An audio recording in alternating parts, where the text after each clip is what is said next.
All the water on Earth today, every drop, is all the water there has ever been on the planet.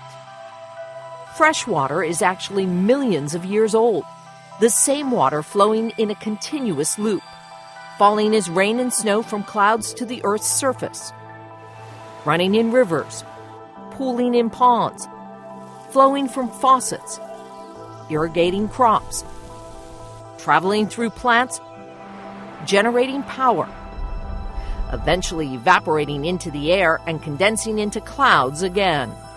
Why is there life on Earth? And the reason there's life on Earth is because Earth has this perfect water cycle. The water cycle. So simple, even small children understand the basics. Yet so complex, the most advanced Earth scientists, hydrologists, geologists, and biogeochemists are studying every part and process. The water cycle is fascinating. It's something that's around us all the time, and yet we don't really understand it. How to summarize what is known about the water cycle? With two words: flows and stores. The water cycle is a series of flows of water between various water stores or storages. Clouds in the atmosphere.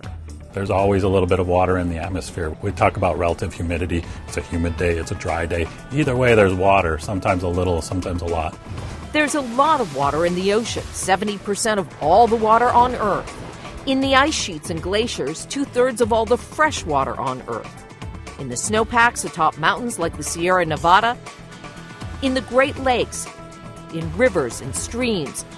In reservoirs and watersheds. In wetlands. In the soil, in and on plants and trees rooted in the soil, and beneath the soil, in water tables and underground aquifers like the Ogallala High Plains, which runs underneath parts of 8 states from South Dakota to Texas. All this storage is temporary. Water in all its forms is always in flux and always moving. And there is a name for every kind of movement in the water cycle, starting with precipitation. Precipitation is the process of water falling onto the surface of the Earth. You can have precipitation in many forms: rain, snow, hail. Rain is falling water in liquid form. Snow, ice, hail, and sleet are falling water in solid or frozen form. Fog and mist, falling water in gas or vapor form.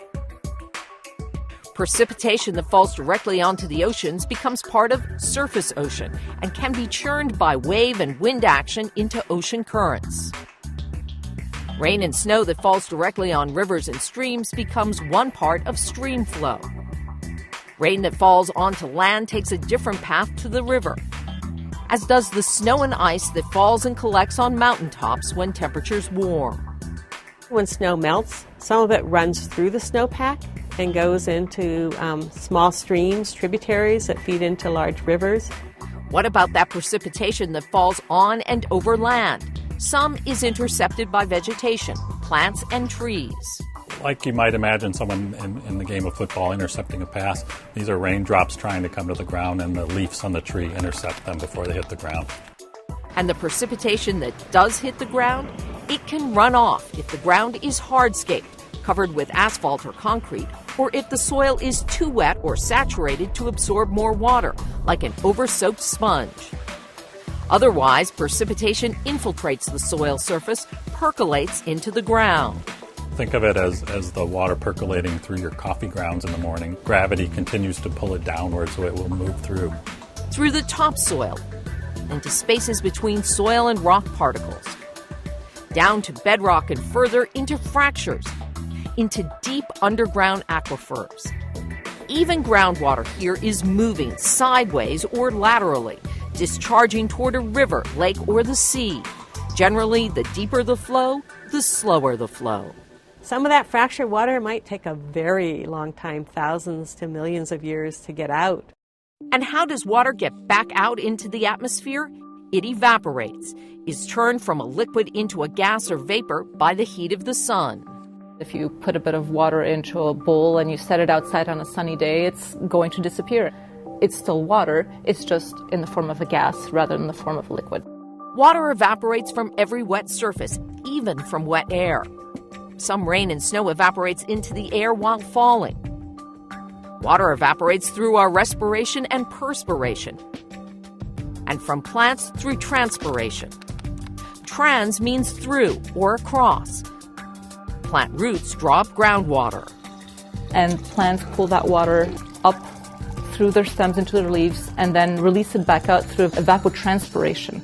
Evapotranspiration, a spelling bee-worthy term for evaporation from soil and water surfaces plus transpiration from plants. Evaporated water molecules are tiny enough to flow into the air, mix with smoke and dirt particles in the atmosphere, cool, condense into visible masses of water vapor, clouds. Winds move clouds into colder air, water droplets collide and merge, grow bigger and heavier until they are so heavy they fall again, as rain or snow, sleet or hail. Precipitation, collection, runoff, interception, infiltration, percolation, discharge, transpiration, evaporation, condensation. The water cycle.